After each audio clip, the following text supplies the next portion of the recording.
And I guess since we're talking about things to get caught up on, you have a lot of catchphrases. Yeah, way too many at this point. Including this one. Ah, yes.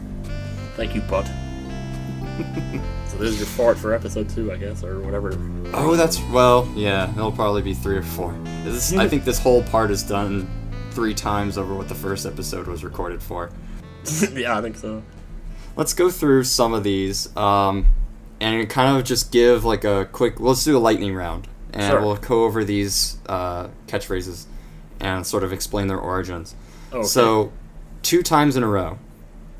2 times in a row, man! I'm trying to drink water and it drips down the left side of my face! That's it, so it's just so you can hear it. Yep.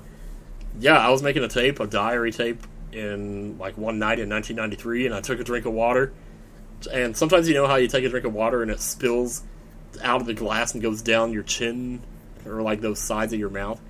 Well, that happened. Like I took a drink and it happened once, and then I set the glass down, and then a few minutes later, picked it up, and the same thing happened again. And I said that on the tape, and I just thought it was funny the way I said it. So I went back and so it became something of like I imitated that on future tapes. So. I'll take Tyson. I'll take Tyson. Oh yes. I do like the story to this one. Yeah, this one's pretty good. So I don't know. I posted it on Reddit once. We were at the video rental store one night, and I was like 12 years old at the time. This is like, almost 30 years ago. Jeez. Whew! Anyway, so we were gonna rent a game, but and I noticed they had Mike Tyson's Punch-Out, and it was a game that I had already rented before, but I really loved the game, so I was hoping I'd get to rent it again. And I saw that they had a copy there, and I was like, that's awesome. But what I didn't realize at the time, well, just as I was about to ask for it, a second kid comes in the store, and he wants to rent Mike Tyson's Punch-Out. And so we were in this dilemma where it's like, oh no, which kid's going to get it? And they said, well, Tim, it's up to you. You get to make the choice because you were here first.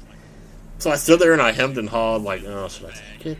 You know, when my dad was over here like, they have these other games, you could try something you haven't played before, like Ice Climbers or, heaven forbid, Back to the Future. And anyway, eventually I thought about it and I just I caved into the temptation. I'm just like, I'll take Tyson. I was trying to be all cool about it, and say something in a way that it wouldn't make the other kid hate me, but in the end, that's the worst thing I could have said, is I'll take Tyson. I'll take Tyson. Take Tyson. This is the stupidest way to... Ugh. You could have just... I don't know. And you'll never live it down. Yep. Take Tyson. Anyway. That was me drumming on my belly. Oh, there it is. I was kind of hoping that it was that and not your face. Yeah. It's not that bad. Get some more toilet paper. Get some more toilet paper. Yeah, this one's not one of my better stories, but some of you guys who watched Breaking Into Yes might have seen the 10 years ago series that I was doing. I never actually finished that, but anyway. It's up. Yeah, it was one of those videos, actually, from that time period, and I was taking a dump on the camera, because at that time I figured nobody's ever going to watch this. I don't care if I'm swinging in front of the camera or whatever. So I start wiping in front of the camera, and I start ranting about how long it's taking, and I'm like, well, there it goes. There's wipe number 12, and I'd show it to the camera, throw it in the toilet. There's wipe number 13. See how there's no less doo-doo on the toilet paper? Throw that one out. Wipe number 14. There's still the same amount of doo-doo there every time I wipe. Throw it out. So eventually I got to wipe 15, and so for just randomly in between 2 wipes, I said, get some more toilet paper. And that turned out to be the funniest part of the rant to me later, was hearing myself say, get some more toilet paper. So that's pretty... So nowadays I use that expression in a context of when I know there's a lot of shit coming to deal with, get some more toilet paper. Yeah. Yep. Next one is Kojiro. Kojiro, yes. Oh, that one... There's not much to tell about that one. I just noticed that a lot of times when people speak in other languages, they always seem to sound angry. And maybe that's just my imagination, or especially when they're saying a single word. And I'm sure that's that way in English too, and I just don't notice it because I know what they're saying or something.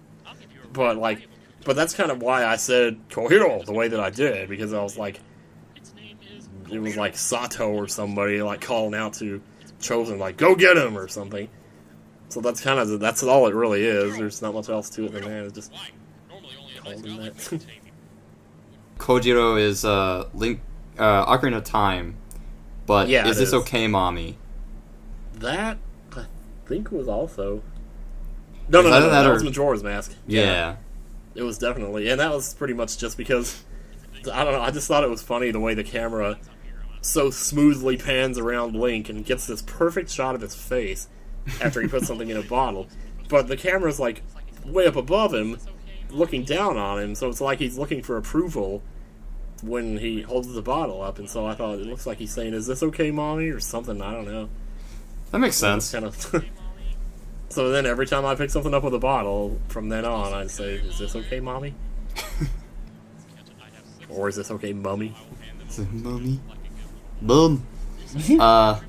So happy. So happy. Yeah, so then there's like, oh, that's another way in which I didn't even think about that.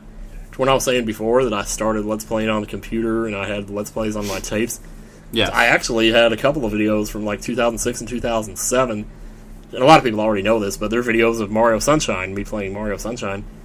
In those videos, the camera just pointed at the TV, because at the time I didn't have a copy of the game. I don't know what I did with mine. But, like, so I would rent it, and I would videotape it so that I could remember it. And, so I was recording myself playing it, and that's kind of how it...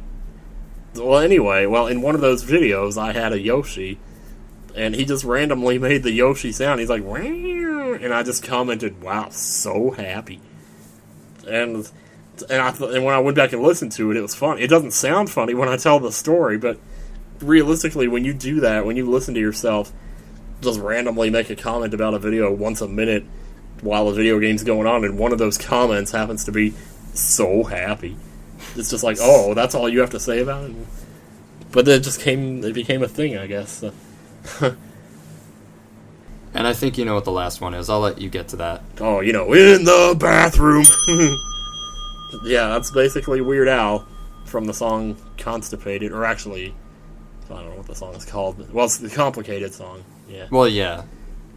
And in the middle of the song, one of the lines is "in the bathroom," and every time I would hear this song, I would think, surely there's a more creative line he could have used there besides "in the Well, you're making a song about being constipated, and one of the lines is "in the bathroom." It's like, well, of course you're in the bathroom. You don't have to specify that. But he takes all the time to say that in the song, and I thought it was funny. Yeah. So, like, I would quote just that one specific line as a way of, like, just pointing it out, even though it makes no sense. It's a good hook. And I just couldn't stop saying it after that. It's like, "in the bathroom." Okay. And there you go. There you go. The number one phrase. I guess so. I feel like it is. That and "so happy" I think are like the top two. Yeah, those are, at like, least I guess, to my me. top two, yep. Yeah. So let's talk about your Zazzle store. Oh my gosh. Yeah. The fact that you have one. Yeah, I know, really, because, truth to tell, like, we were talking before the interview about this, because I hadn't looked at that. I hadn't looked at my Zazzle store in about 2 years, and it turned out I got $160 sitting in there. So thank you for reminding me of that, Yeah. But, yeah. Zazzle.com/NintendoCapriSun is what it is. But most of the stuff in there is so outdated, and I keep interrupting you. No, it's fine.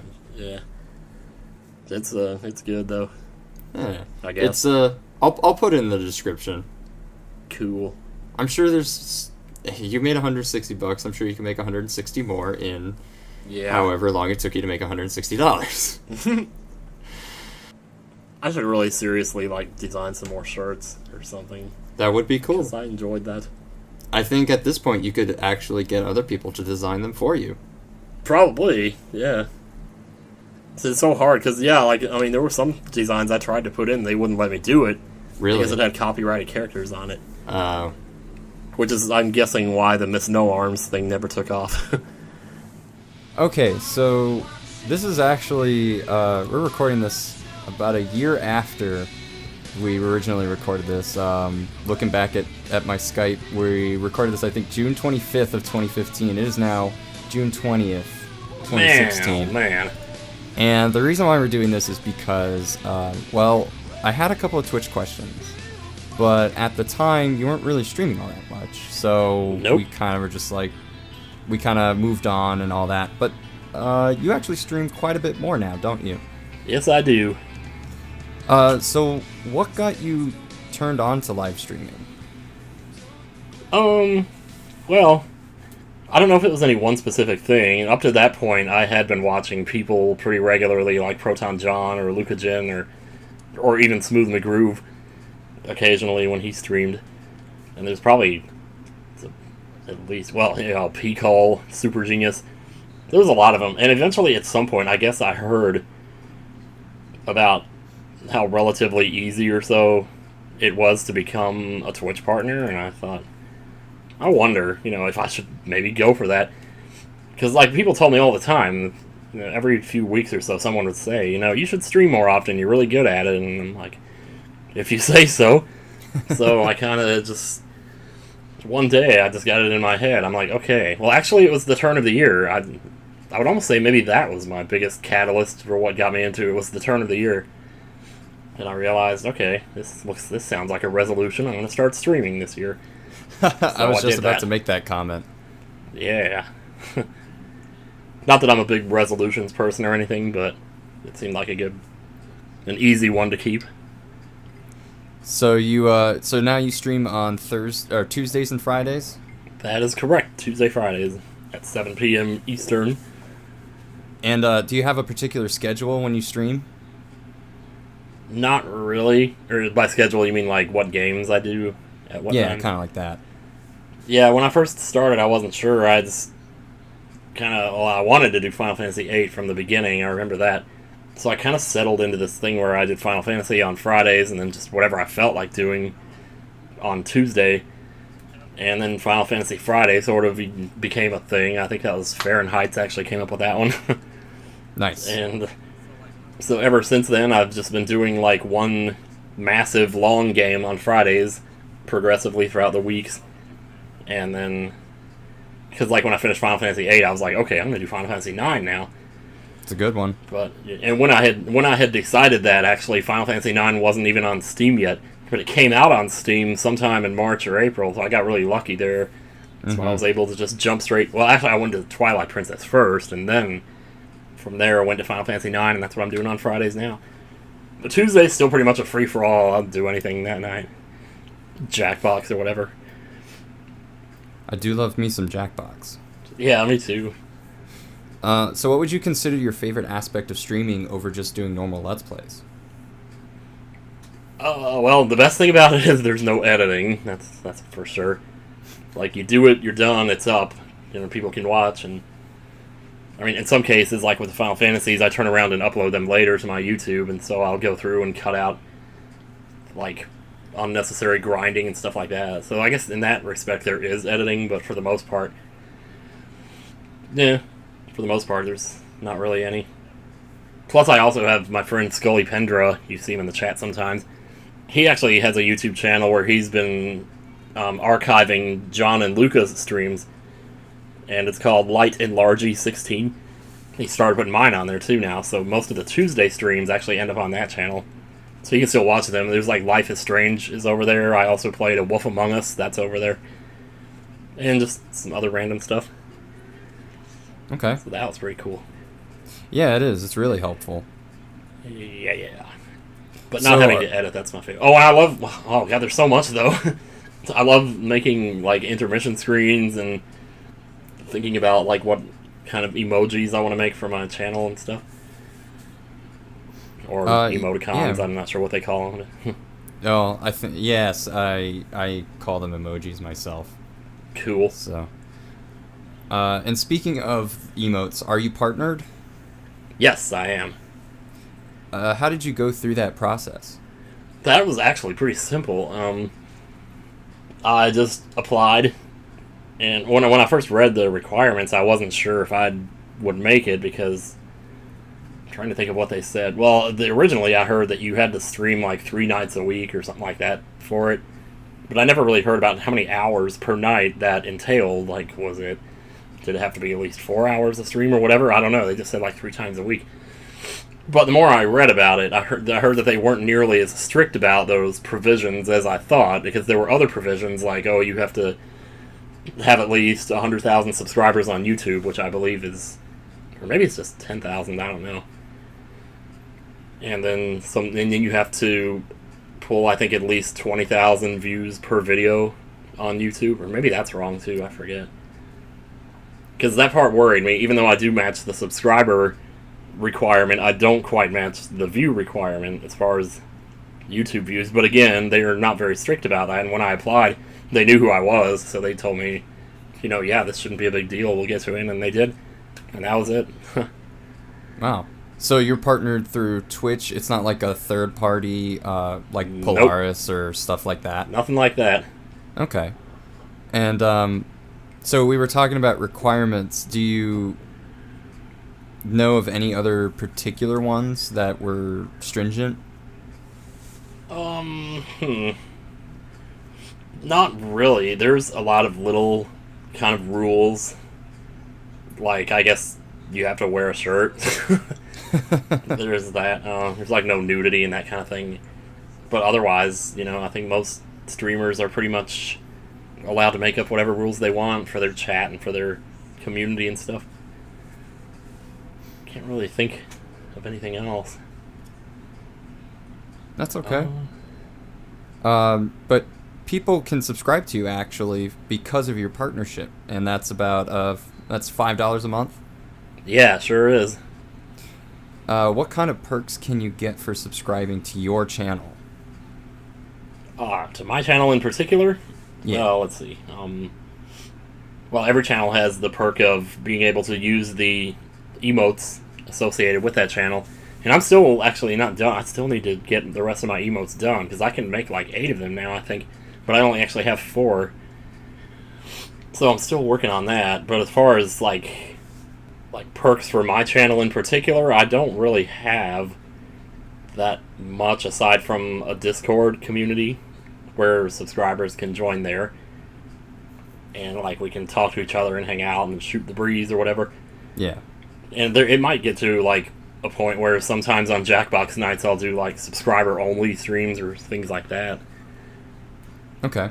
And that's probably, it might be smart to do that. I don't know. I know a lot of Twitch streamers do that, and it encourages people. It incentivizes them to subscribe. Or to stay subscribed or whatever. I know John does that for his Twitch channel. I can't think of a lot of people that do, but I'm not very enlightened on the Twitch community. Yeah, I'm still learning a lot myself. I still feel like a noob myself when I go there. But hey, you're further along than most. Yeah, that's true. So that's actually it for the Twitch stuff. So thanks again for coming on, and especially for, I guess, our almost 1-year anniversary of the original interview. So yeah. I really appreciate it. It helps keep things kind of up to date. Yeah. Jinx, or you owe me a Coke or something. I've got plenty. Yeah, so do I, actually. Yeah. Sorry, I had to take a sip from mine. But, well, this is probably more of my fault since it's taken me over a year to release the episode. Oh, man, don't even worry. There's a lot of editing goes into those, I noticed. But, wow. Thank you. I wasn't expecting, like, that level of... what's the word? Like, awesomeness. There's a word for that. I don't know what it is. Like, I'll go with awesomeness. I mean, I don't like to toot my own horn, but awesomeness is fine. But yeah, on the next episode, we will talk more about how to Let's Play, actually. That's the next one. I remember this. Yeah. Yeah. So we will be right back. Don't go away. We'll be back with more Let's Talk. Bye-bye. Toodles! Bye.